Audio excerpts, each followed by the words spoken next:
prazer estar aqui participando do primeiro simpósio online de Ciências Biológicas e Biomedicina, do Departamento de Ciências Biológicas da UESC. A ideia dessa aula é a gente falar um pouco sobre a resposta imunológica dos pacientes com Covid-19 e dos sinais clínicos que esses pacientes apresentam. Meu nome é Isaltina Silva Jardim Cavalli, eu sou professora titular do Departamento de Ciências Biológicas da Universidade Estadual de Santa Cruz e eu vou começar falando um pouco da imunopatologia da Covid-19. Antes da gente começar, antes da gente falar especificamente da imunopatologia, vamos entender, né, lembrar aqui duas siglas importantes, que é SARS-CoV-2 e Covid-19. Então, a SARS-CoV é o vírus que vai causar a Covid-19. Essa nomenclatura foi dada porque ele é o coronavírus 2 da síndrome respiratória aguda grave. Esse vírus, ele é um vírus de RNA, de fita simples, da família Coronaviridae, e o gênero beta-coronavírus. Desse gênero fazem parte também o SARS-CoV-1, que causou um surto de síndrome respiratória aguda grave na China em 2002, e o MERS-CoV, que causou o surto da síndrome respiratória do Oriente Médio. Então, esse vírus ele foi descrito pela primeira vez na cidade de Wuhan, na China, em dezembro de 2019, e a transmissão dele entre humanos, né, de pessoa para pessoa, ocorre principalmente através da disseminação de gotículas respiratórias e pelo contato entre pessoas e superfícies. A doença, né, causada por esse vírus é a Covid-19, que foi, essa denominação foi dada pela Organização Mundial de Saúde, que quer dizer Coronavirus Infectious Disease 2019. Essa doença é uma doença predominantemente respiratória e que tem sintomas que vão variar de gravidade, né, de uma gravidade de leve a fatal. É importante falar que esse vírus ele tem um alto poder de disseminação, porque a gente percebe isso pela velocidade com que essa doença ganhou dimensões mundiais, né, globais. Então, se a gente perceber, ela foi identificada pela primeira vez na China em dezembro de 2019. Já no dia 30 de janeiro de 2020, a OMS declarou uma emergência global, né? Então, essa declaração é importante porque informa para os países que eles devem se preparar, porque o potencial de disseminação do vírus era muito alto, e em 11 de março, a OMS declarou uma pandemia. Então, a gente percebe como é o poder de disseminação desse vírus. Em 3, 4 meses, ele já estava disseminado por todo o mundo. Esse é o panorama atual da doença. Esse dado eu peguei numa plataforma que está hospedada na Universidade Johns Hopkins. Então, mostra aqui a dimensão global dessa doença. Hoje, eu peguei esse dado hoje de manhã, hoje é dia 28 de maio de 2020. Então, hoje nós temos mais de 5 milhões de casos confirmados, com mais de 300 mil mortes, e, infelizmente, o Brasil ocupa aqui a segunda posição de países com maior número de casos confirmados, atrás apenas dos Estados Unidos, que já passou de 1 milhão de casos. Então, antes da gente falar da patogênese da doença em si, vamos falar um pouquinho do vírus. Então, o vírus, né, o SARS-CoV-2, assim como o SARS-CoV-1, eles são chamados de coronavírus porque eles expressam na sua superfície uma proteína chamada proteína spike, que fazem projeções, né, na superfície do vírus, formando essa coroa. Além da proteína spike, e essa proteína spike ela vai ser importante, ela vai ser responsável, né, pela ligação do vírus no receptor da célula e pela fusão da membrana do vírus com a membrana da célula. Além disso, ele expressa outras proteínas, como proteína do envelope, proteína E, proteína M da matriz. As proteínas fazem parte da estrutura do envelope viral e proteínas de nucleocapsídeo também. Então, para entrar na célula, o vírus ele usa essa proteína spike, e essa proteína spike ela se liga num receptor que, na verdade, é a enzima conversora de angiotensina 2. Essa informação a gente sabe baseado no que a gente tem do SARS-CoV-1, e que tem muitas semelhanças com SARS-CoV-2, né? Semelhanças microbiológicas de interação celular. Então,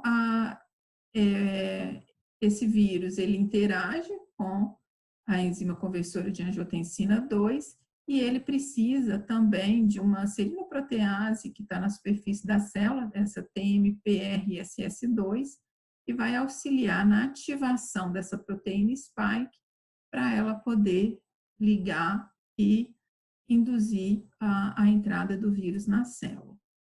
Então, como é que ocorre essa infecção pelo SARS-CoV-2? Então, o SARS-CoV-2 interage com a enzima conversora de angiotensina 2 e a TMPRSS2 na superfície da célula. Essa serinoprotease ela vai clivar a proteína spike, né, a proteína S, em duas subunidades, que é a subunidade S1 e a subunidade S2.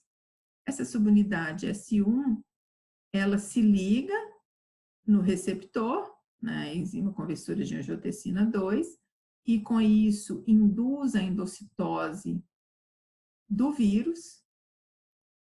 Então, ele vai induzir a entrada desse vírus na célula. Essa proteína, essa subunidade S2, ela é uma subunidade de fusão que vai induzir a fusão do envelope do vírus com a membrana do endossomo, fazendo com que o material genético, né, os componentes virais, sejam liberados no citosol da célula. Então, aí, a partir dessa liberação, esse material, esse vírus agora, ele vai usar a maquinaria da célula para poder fazer a transcrição, a tradução, né, a transcrição, a replicação do material genético e a tradução desse material genético do vírus e produzir proteínas virais. Essas proteínas virais vão ser translocadas para o retículo, vão usar toda a maquinaria da célula para produzir novas partículas virais e vão ser, então, liberadas por exocitose. Essas partículas virais agora, elas vão poder infectar novas células e, com isso, inicia-se o ciclo de replicação e de infecção desse vírus no hospedeiro. Então, a partir dessa replicação viral, é que o indivíduo infectado vai começar a apresentar os sintomas da doença. A COVID-19, ela apresenta 3 fases patológicas.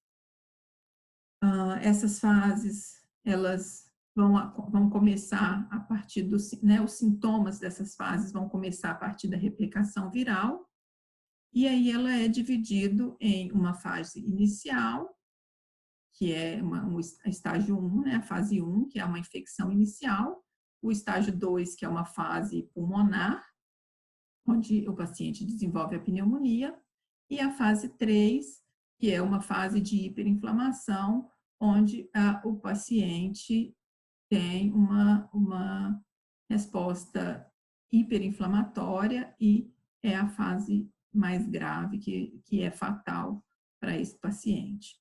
Então, na fase 1, a primeira fase, ocorre uma infecção leve. Então, essa fase coincide com a infiltração e a replicação do vírus. Nessa fase, vai acontecer uma resposta inflamatória localizada, então, no pulmão. Essa resposta inflamatória, ela vai desencadear sintomas nas vias aéreas superiores, né? Então, na verdade, essa resposta inflamatória local, ela vai acontecer basicamente nas vias aéreas superiores, podendo acometer né, partes das inferiores, mas inicialmente é onde o vírus vai estar entrando. Então, mais vias aéreas superiores, e os sintomas que o paciente vai apresentar são sintomas gripais inespecíficos, como coriza, tosse, febre. E essa fase, ela dura aproximadamente 5 dias. Em seguida, esse paciente dessa fase leve, ele pode cursar, né? Ele pode desenvolver, ele pode entrar numa segunda fase, que é uma fase de infecção moderada, ou então esse paciente ele pode permanecer com sintomas leves e encaminhar para uma eliminação desse vírus e, com isso, a recuperação, né, da doença. O paciente que entra na segunda fase, que já é uma fase de infecção moderada, ele vai ter uma maior replicação viral. Então, essa replicação viral, ela vai acabar sendo um pouco mais intensa e vai causar um dano alveolar. Então, essa fase é a fase pulmonar, onde a gente tem um processo inflamatório nas vias aéreas já inferiores. Os danos que ocorrem no pulmão, né, os danos alveolares, ainda são causados pelo vírus, pela replicação viral. E, desculpa, esses sintomas de vias aéreas inferiores vão ser basicamente decorrentes do processo inflamatório, que vai acabar gerando uma pneumonia. Então, o paciente ele vai apresentar dificuldade respiratória e dispneia. E essa fase, ela ocorre aproximadamente de 5 a 10 dias após a infecção. Alguns pacientes, não são todos os pacientes que entram nas fases 2 e 3, a gente não sabe por quê, que alguns pacientes chegam na fase mais grave e outros não. Provavelmente fatores, né, do próprio indivíduo que vão ajudar a desencadear essa resposta mais grave, mas alguns pacientes, então, eles desenvolvem a terceira fase da doença, que é a fase de hiperinflamação, é a fase mais grave da Covid-19. Nesse caso, ocorre uma resposta imunológica exagerada, uma inflamação, né, uma grande produção de citocinas inflamatórias, por isso que essa fase é chamada de fase de hiperinflamação, ou a fase hiperinflamatória. Então, a gente vai ter uma inflamação sistêmica, e essa inflamação sistêmica vai ser devido ao que a gente chama de cytokine storm, ou tempestade citocínica. Então, é uma intensa produção de citocinas que vão levar a danos no pulmão e também em outros órgãos. Então, o que a gente vê aqui é uma resposta inflamatória super exagerada que acaba danificando secundariamente outros órgãos além do pulmão.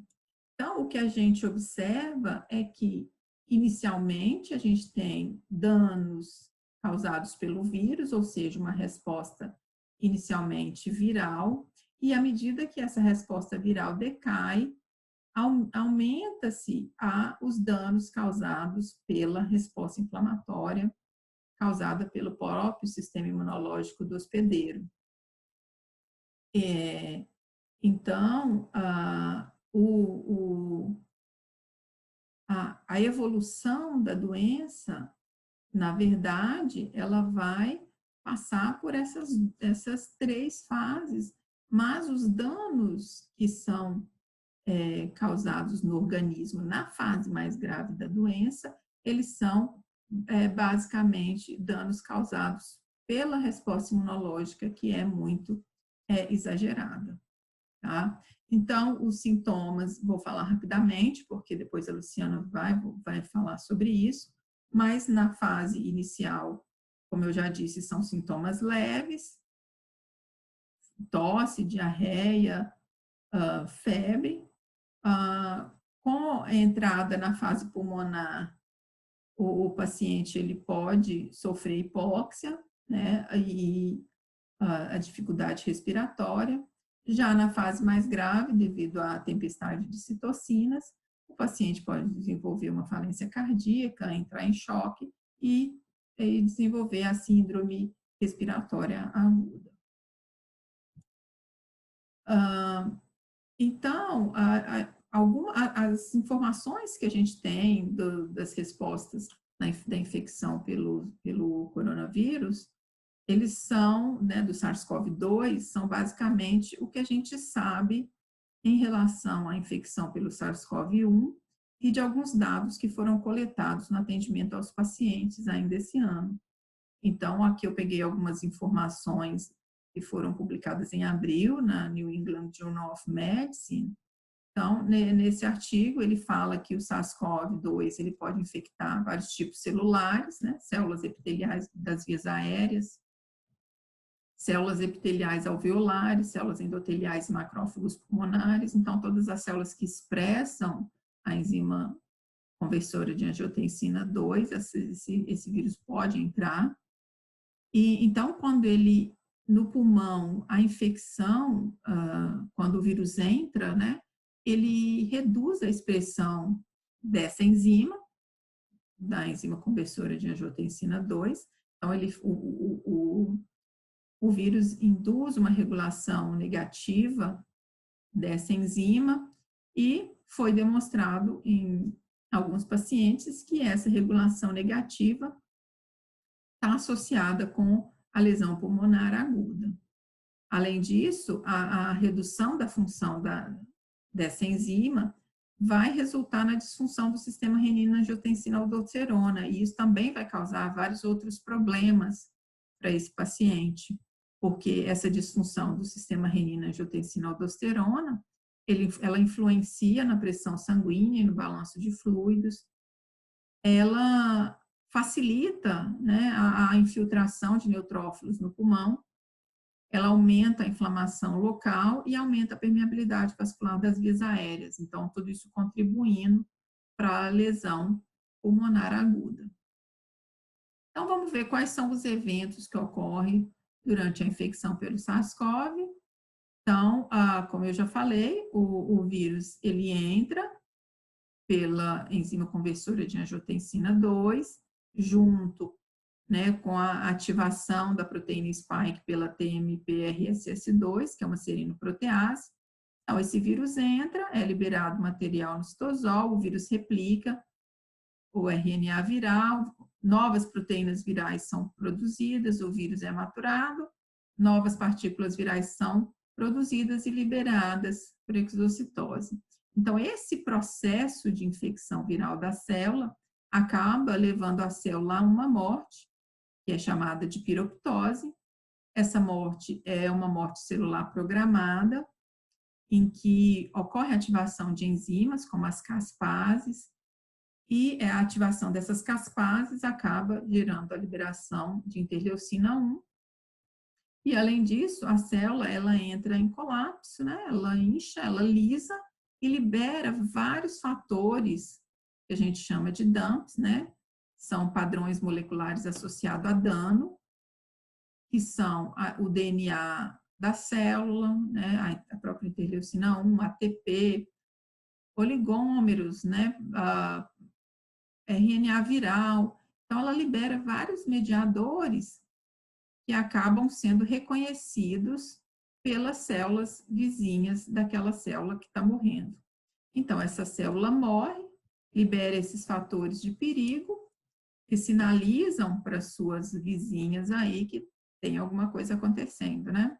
Então, essas células vizinhas agora vão ser ativadas, macrófagos alveolares, principalmente, eles vão reconhecer, né, vão ser ativados por esses sinais e vão começar a produzir citocinas, como a interleucina 6, MIP1-alfa, MIP1-beta, entre outras, e essas citocinas, elas vão agir aqui localmente, induzindo um processo inflamatório e induzindo também a migração de outras células ali para aquele local. Então, vai migrar linfócitos T, monócitos, macrófagos, que vão fazer um feedback aqui nessa produção de citocinas. Elas vão receber a ação dessas citocinas e vão produzir novas citocinas que vão manter aqui essas células ativadas e manter esse estado inflamatório. O linfócito T aqui, ele produz interferon gama, que ativa o macrófago. E aí, a partir daqui, a infecção pode seguir dois cursos. Então, a infecção pode seguir por um curso de resposta imune controlada, uma resposta imune saudável, que é o termo que o pesquisador usa no artigo dele, uma resposta imune controlada, e com isso eliminar o vírus, e o paciente vai ter a melhora dos sintomas, ou então essa resposta ela pode sair fora do eixo, ou seja, eu posso ter uma resposta imune exagerada, descontrolada, e aí o paciente vai entrar nas fases graves da doença.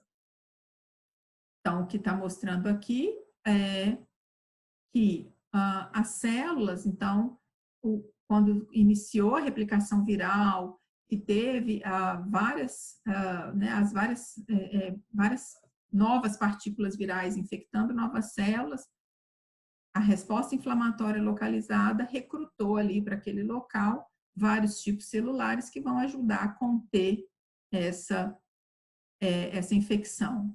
Então, vai migrar para lá macrófagos e linfócitos. Os linfócitos T, CD4 positivo, que são células que vão mediar todas essas respostas, vão produzir citocinas que vão ativar essas células. Linfócitos TCD8 são linfócitos citotóxicos que vão reconhecer a célula infectada pelo vírus e vai matar essa célula, mas a morte causada por esse linfócito TCD8 é uma morte por apoptose, é uma morte em que é uma morte programada, em que essa célula não vai sinalizar perigo para as outras células, tá? E aí, quando essa célula infectada pelo vírus for morta, os corpos apoptóticos, ou seja, os restos dessa célula morta, vão ser fagocitados e eliminados pelos macrófagos alveolares. Então, eu não vou ter mais células infectadas liberando o vírus, porque elas estão sendo eliminadas pelos linfócitos TCD8. Além disso, ocorre a ativação de linfócitos B e produção de anticorpos neutralizantes.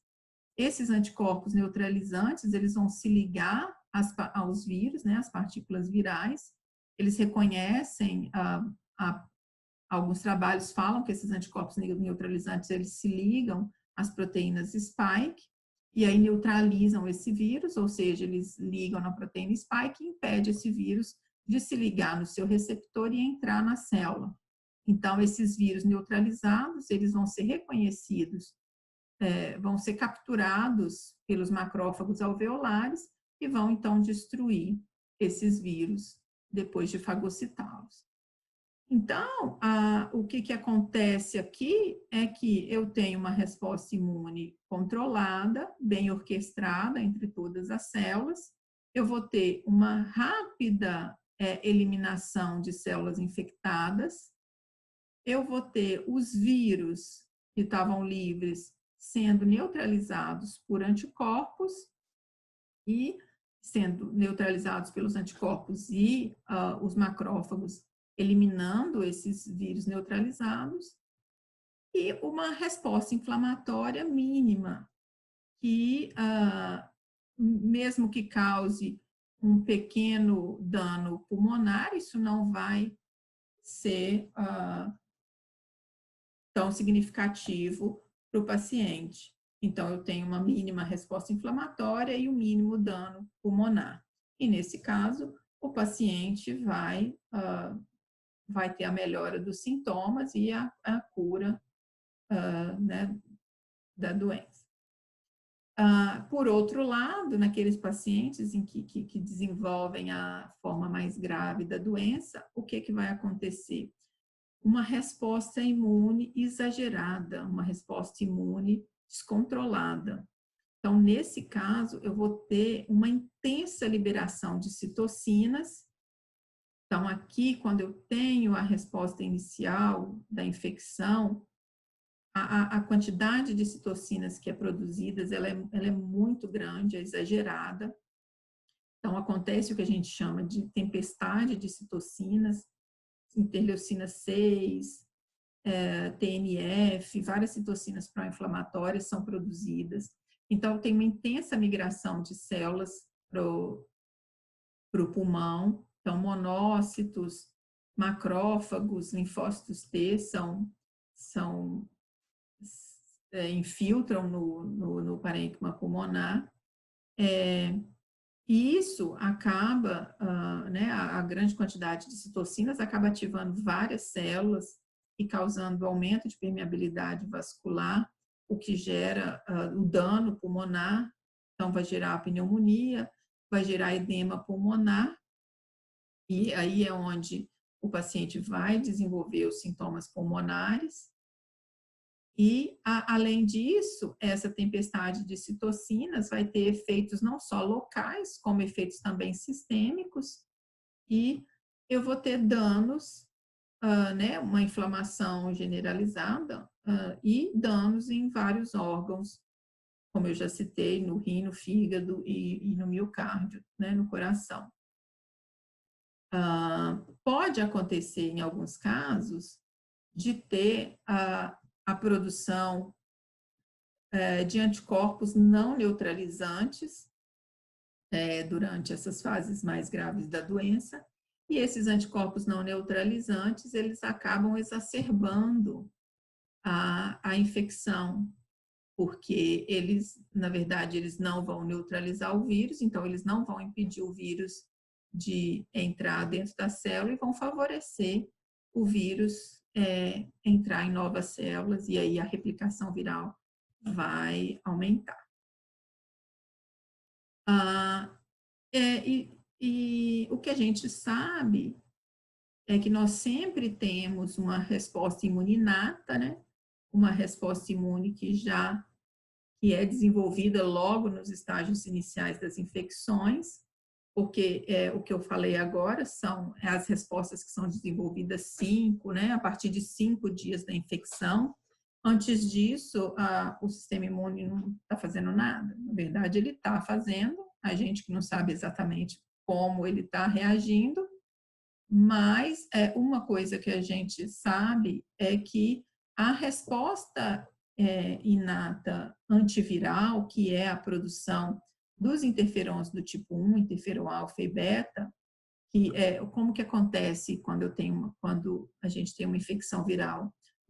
A célula é infectada, e essa célula infectada, ela produz interferons do tipo 1, que é o interferon alfa e interferon beta, e esses interferons, eles agem nas células vizinhas, sinalizando para essas células vizinhas que tem uma infecção viral, para essas células vizinhas se prepararem, ou seja, essas células vizinhas agora vão produzir enzimas, vão produzir produtos que quando o vírus entrar nessas células, eles rapidamente é eliminado pela célula infectada.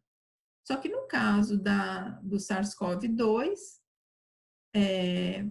o que tem sido descrito é que o SARS-CoV, quando ele entra, né, na célula pelo receptor, principalmente na célula epitelial alveolar, né, do tipo 2, não se sabe ainda em outros tipos celulares, mas provavelmente pode acontecer isso também, é que quando ele entra, ele bloqueia a produção dos interferons do tipo 1.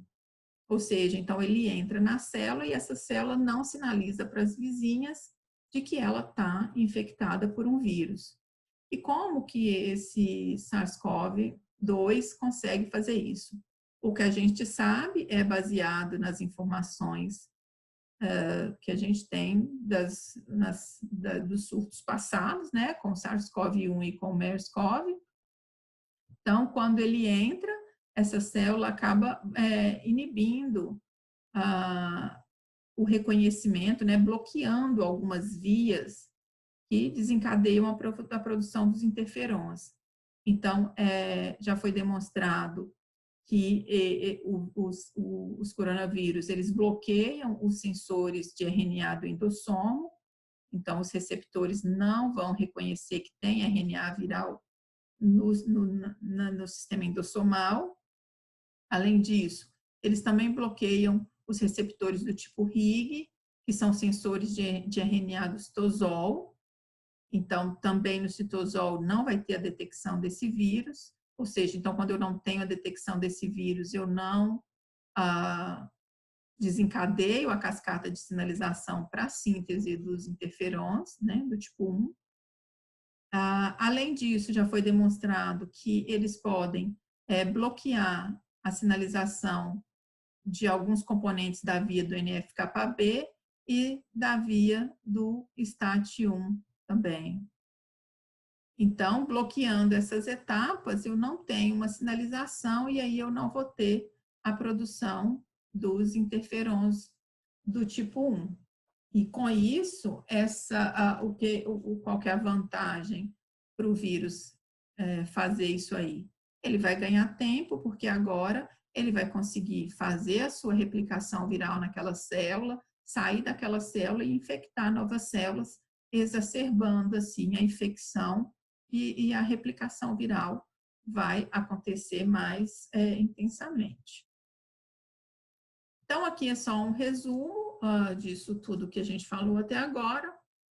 Em relação às respostas imunes, o que a gente tem? Que na resposta imuninata ocorre uma supressão, né, durante a infecção inicial, dá uma supressão dos interferons do tipo 1 durante essa infecção inicial. A replicação viral, ela vai causar, nos casos mais graves, uma condição hiperinflamatória, com uma tempestade de citocinas, né, excesso de liberação de citocinas. Esse excesso de liberação de citocinas vai induzir o influxo de neutrófilos e de macrófagos inflamatórios para o local da infecção, no caso para o pulmão, e dados coletados de pacientes mostrou que uma neutrofilia no soro e uma quantidade, níveis elevados de citocinas pró-inflamatórias, né, no soro dos pacientes, estava associado com os quadros mais graves da doença. No caso da resposta imune adaptativa, o que a gente tem é o envolvimento, né, ativação de linfócitos T helper, do tipo 1, né, T helper 1 e T helper 17, que vão produzir citocinas que vão ativar outros tipos celulares. Além disso, já foi observado no soro de pacientes, né, foi detectado no soro de pacientes mais ou menos 2 semanas após a infecção, a presença de imunoglobulinas G e imunoglobulina M. Então, esses anticorpos, eles são anticorpos, né, principalmente a IgG, são anticorpos que vão neutralizar esse vírus, impedindo com que ele infecte novas células. Além disso, foi relatado a presença de linfopenia nos pacientes de COVID-19, e essa linfopenia pode estar associada à morte desses linfócitos na circulação durante a tempestade citocínica, ou então também a supressão da produção de linfócitos e também de células NK pela medula óssea, né, causada por essas citocinas que são liberadas aí durante a infecção. Bom, então aqui é um resumo de um outro tipo de resumo disso que a gente falou. O que acontece no pulmão? Nas infecções mais leves, a gente vai ter uma resposta controlada, né? Uma resposta não tão intensa, com pouca migração de célula para o pulmão, pouca liberação de citocinas. Então, essas células que migram, elas vão conseguir eliminar as células infectadas, principalmente os linfócitos T citotóxicos. Elas vão conseguir eliminar os vírus livres. Então, esses vírus livres podem ser neutralizados por anticorpos e fagocitados por macrófago. E aí, o que a gente tem é um dano mínimo e um processo inflamatório também mínimo no pulmão. E esse paciente, ele vai ser, né, vai apresentar uma infecção assintomática ou uma infecção de leve a moderada, né, de leve, uma infecção mais leve. No caso da infecção mais severa, das fases mais graves da COVID-19, o que a gente tem é tudo exagerado. Então, a gente tem uma intensa infiltração celular, uma intensa produção de citocinas, né, a tempestade de citocinas. Essas citocinas vão ativar exageradamente essas células. Além disso, como essas citocinas, com essa produção exagerada de citocinas, vai acabar tendo um efeito sistêmico, e aí vai ter ativação celular em outros órgãos, ativação celular na circulação. Essas citocinas podem ativar células circulantes, e essas células podem causar danos nas células endoteliais, tanto essas células ativadas contra a própria infecção pelo coronavírus, pode causar dano na célula endotelial, ativação plaquetária e a formação de coágulos, né, de coágulos de fibrina aqui na circulação, que também é um achado em alguns pacientes graves, né, da COVID, a presença de coágulos de fibrina. Além disso, a morte celular, que vai causar uma linfopenia, e essa tempestade citocínica, ela vai acabar acometendo outros órgãos desse paciente, induzindo, né, levando esse paciente às situações mais graves, né, a sintomas mais graves da doença, e que pode levar a óbito também. Bom, então, para a gente finalizar essa parte, esse esqueminha aqui está resumindo tudo. O vírus, então, ele vai entrar pelo trato respiratório superior, cavidade nasal ou faringe. Ele, né, a entrada dele é por gotículas respiratórias, por contato. Uma transmissão fecal oral e por aerosol também está sendo estudada, pode ser que aconteça esse tipo de transmissão também. Entrando pelo trato respiratório superior, esse vírus pode migrar ou infectar também células do trato respiratório inferior, né, trato respiratório baixo, e mucosa gastrointestinal também. Quando eu tenho uma replicação viral pequena, leve, esse paciente ele pode se tornar assintomático, porque os sintomas vão depender dessa replicação viral e da ativação do sistema imunológico. Então, nesse caso de uma baixa viremia, a resposta inflamatória pode ser mais controlada e, com isso, ter uma inflamação, ter um mínimo de processo inflamatório no trato respiratório e, com isso, o paciente ter sintomas leves ou ficar apenas assintomático. No trato respiratório baixo, o vírus ele pode causar uma regulação negativa da expressão da enzima conversora de angiotensina nas células que ele infectar, principalmente nas células epiteliais do tipo 2, né, nas pneumócitos tipo 2. E isso vai causar uma disfunção do sistema renina-angiotensina, aldosterona, aumento de permeabilidade vascular, edema pulmonar, que vai levar à síndrome respiratória aguda. Além disso, uma superativação de linfócitos T e uma resposta imune exagerada vai levar a uma tempestade citocínica, que também vai contribuir para essa síndrome respiratória aguda, porque essa tempestade citocínica vai ativar muitas células e causar um estado de hiperinflamação pulmonar, com lesão pulmonar, inclusive. Outro ponto que pode acontecer é a presença de anticorpos não neutralizantes.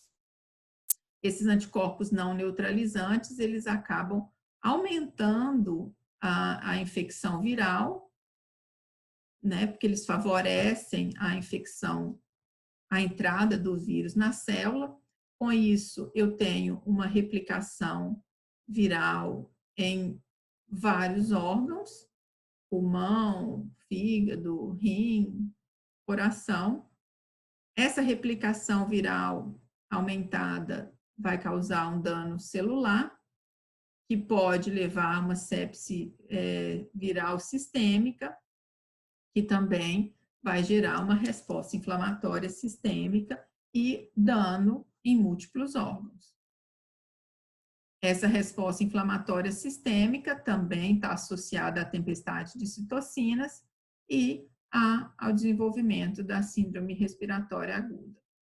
Então, todos esses fatores, eles podem levar o paciente a óbito, né? Então, pode ser uma infecção fatal. Agora, a professora Luciana vai, então, falar um pouquinho para vocês dos sintomas da Covid-19. Olá. Em primeiro lugar, eu gostaria de agradecer o convite do Simpósio Online de Ciências Biológicas e Biomedicina, abordando o tema Ciência e Saúde em Tempos de Pandemia, ao mesmo tempo em que me apresento, né? Eu sou a Luciana Albuquerque, professora do Departamento de Ciências da Saúde do Colegiado de Medicina, e sou médica alergista e imunologista, com graduação pela Universidade Federal de Alagoas e pós-graduação no Hospital das Clínicas da Faculdade de Medicina de Ribeirão Preto. Para mim é uma honra participar dessa discussão e gostaria de enfatizar a todos que estamos todos aprendendo juntos, né? Então essa é uma excelente oportunidade em tudo que se diz respeito a aspectos da Covid. E para mim ficou designado o tema para falar um pouquinho aqui sobre aspectos clínicos da Covid-19.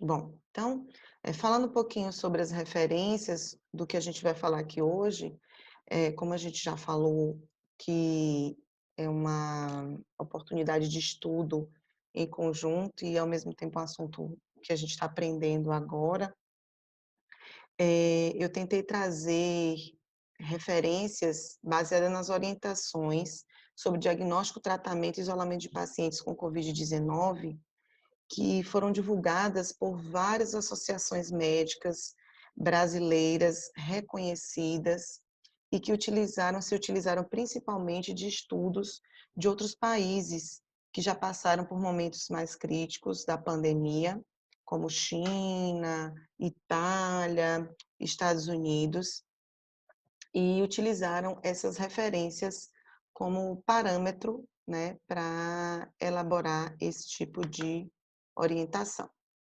Então, aqui são algumas das referências, depois eu posso disponibilizar para vocês as referências, inclusive essas orientações, que também vocês podem conseguir acesso no site da própria Sociedade Brasileira de Infectologia, que colocou lá disponível para a gente, tá bom? Para todo o público, na verdade, tá? Não só o público médico, mas também como público leigo. Então, vocês podem ver que são revistas renomadas que publicaram, Lancet, New England, enfim, diversas referências aplicadas à realidade brasileira. Bom, então, falando um pouquinho sobre a importância do estudo, o diagnóstico de Covid-19, por que a gente precisa estudar um pouquinho os aspectos clínicos? Na verdade, a gente precisa estudar bastante, porque muitas vezes serão as ferramentas que nós teremos para fazer o diagnóstico, tá? É importante lembrar que para fazer o diagnóstico a gente precisa de informações tanto clínicas quanto epidemiológicas, elas são igualmente importantes, né, no estudo dessa doença, e que os exames complementares, eles sempre são complementares e nesse caso ainda tem um aspecto mais relevante que a gente vai ver um pouquinho para frente, mas assim, o que a gente tem disponível hoje é o RT-PCR e a sorologia, então você pode usar um ou outro, ou ambos, vai depender muito do momento da doença que o paciente se encontra, quando estão disponíveis, né? E de preferência, né, na verdade, o indicado é que esses exames sejam validados, tá? Então, essa é que é a nossa grande dificuldade atual. Além disso, nós dispomos também da tomografia computadorizada, que vai nos ajudar a identificar o grau de acometimento do paciente. Bom, se as condições para analisar esses testes forem ideais, né, bem como também a forma de coleta, o momento de realização do teste, dentre essas ferramentas, o RT-PCR é considerado o método padrão ouro dentre os exames complementares, tá? É importante só ressaltar, não é o tema, mas é importante a gente ressaltar para saber a importância dos aspectos clínicos a serem estudados, que a sensibilidade dele é em torno de 63%, ele não afasta o diagnóstico de COVID e que a critério clínico você pode repetir ou realizar também o teste sorológico. Os testes sorológicos podem auxiliar, porém eles têm maior sensibilidade só depois de 7 a 9 dias de sintomas, tá? Então a gente não pode também, muitas vezes, ficar esperando esse resultado para tratar um paciente sintomático, né? Então daí a importância, mais uma vez, do estudo epidemiológico dos aspectos clínicos da doença. Até o momento não existem testes validados que possam ser utilizados com segurança, e essa é a nossa grande preocupação. Então nós estamos fazendo testes que ainda não houve tempo de ser validado, né? Não, a gente não consegue ter a validação desses testes. E é mandatória a divulgação dessa informação sobre a validação dos testes para a população em geral que terá acesso ao teste, porque muitas vezes o paciente acha que o teste é a tábua de salvação. Então, eu vou fazer, se der positivo, eu tenho COVID, se der negativo, não. Então, é importante lembrar que isso é uma ferramenta e não é uma conclusão. Então, o diagnóstico ele precisa ser feito baseado em dados clínicos, epidemiológicos e também associado a exames complementares. Bom, entrando nos aspectos clínicos propriamente dito, o período de incubação da doença pode ser de até 14 dias, mas a média de 4 a 5 dias. Então, geralmente o paciente passa 4 a 5 dias sem apresentar sintomas e a partir daí ele pode apresentar sintomas, lembrando que boa parte dos pacientes são assintomáticos. Dentre os principais sinais e sintomas do COVID, o mais importante é a febre, tá? A tosse também é um sintoma muito comum. A astenia, que é aquela fraqueza no corpo, aquela sensação de cansaço. A anorexia, que é a falta de apetite, o paciente relata isso em 40% dos casos. Mialgia, né, dor no corpo. a dispneia, a falta de ar, né, a dificuldade para respirar, e é importante a gente não confundir com taquipneia, que é o aumento da frequência respiratória, tá? Então, a dispneia, essa sensação de esforço e de dificuldade. Secreção respiratória, também a presença de secreção, perda de paladar e olfato, ou olfato. A dispneia é um sinal de alerta e a partir dela é importante a gente avaliar a oximetria. A oximetria digital é mais um parâmetro clínico que nos ajuda a estabelecer a gravidade ou acometimento da doença. E, se necessário, se a oximetria vier alterada, a gente pode lançar a mão também da gasometria arterial para avaliar esses parâmetros de oxigenação do sangue. A média de idade dos casos de pneumonia está entre 47 e 59 anos. Então, pacientes adultos jovens são o grupo onde a doença é mais presente. Lembrando que os idosos são considerados como fator de risco, ou seja, quando eles têm a doença, eles apresentam maior gravidade. E as apresentações clínicas, elas podem ser classificadas em leve a moderada ou grave. Bom, então, os pacientes podem ser classificados como assintomáticos, doença leve a moderada quando ele tem um quadro clínico de resfriado, síndrome gripal ou pneumonia leve, sem necessidade de oxigênio-terapia ou internamento hospitalar. E a letalidade, quando o paciente não tem outros fatores de risco associado, gira em torno de 0,1%.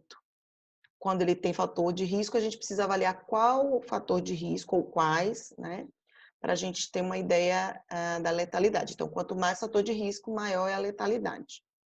A doença grave, ela é caracterizada por febre ou infecção respiratória, associada a uma frequência respiratória maior que 23 incursões por minuto, então ele tem uma respiração acelerada.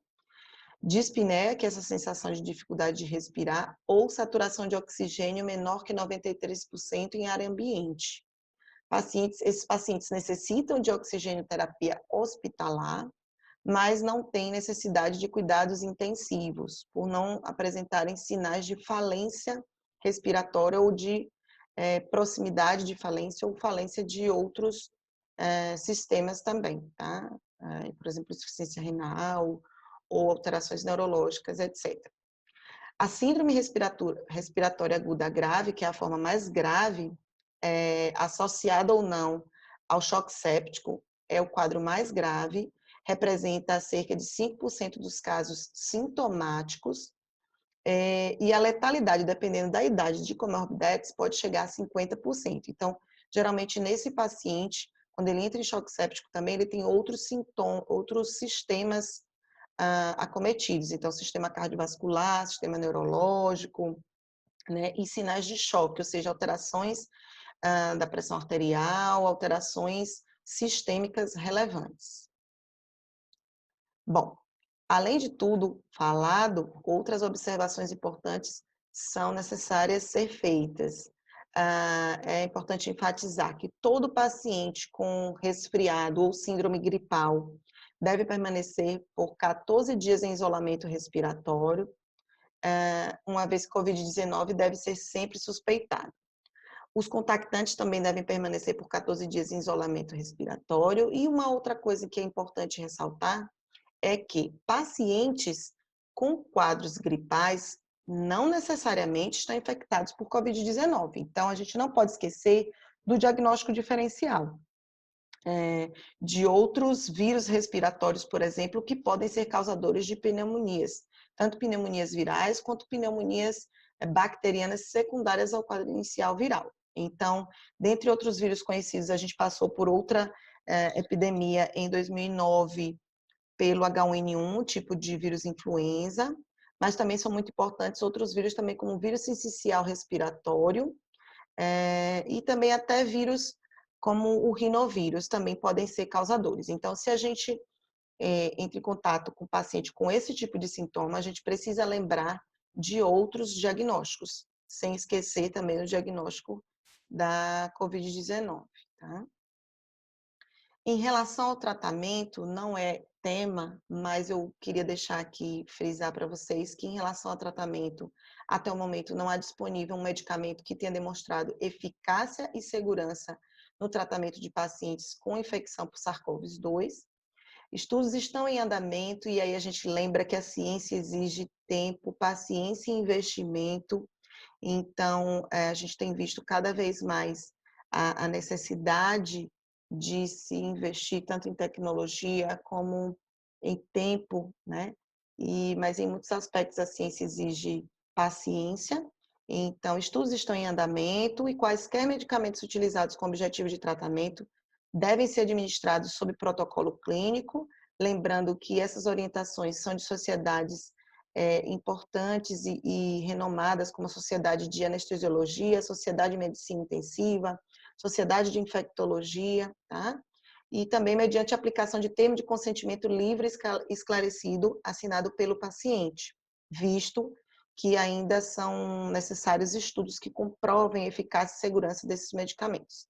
Deve-se ter cautela no uso da cloroquina e hidroxicloroquina em associação ou não com a azitromicina, pois pode aumentar o risco de complicações cardíacas devido aos efeitos colaterais dessas medicações, né? Então, provavelmente pelo efeito cinético de prolongar o intervalo QT. Isso é importante ressaltar porque nós precisamos tirar o chapéu para esses profissionais que estão aí na linha de frente, lidando com pacientes que variam de assintomáticos a graves e que procuram tanto um diagnóstico com embasamento científico quanto um tratamento, e eles não têm isso disponível ainda, tá? Mas o paciente precisa de tratamento. Então, a gente não está aqui para julgar nenhum protocolo e nenhuma tomada de conduta, mas é importante que isso chegue à população para que a gente saiba, principalmente, que a clínica é muito importante pelo ponto de vista da gente ainda não ter testes validados, e mesmo que tivéssemos os exames complementares sozinhos, eles não são capazes de nos dar um norte, tá? E também porque, numa situação como que a gente vive, vários tipos de diagnóstico e tratamento podem ser vislumbrados sem a parcimônia que o momento exige.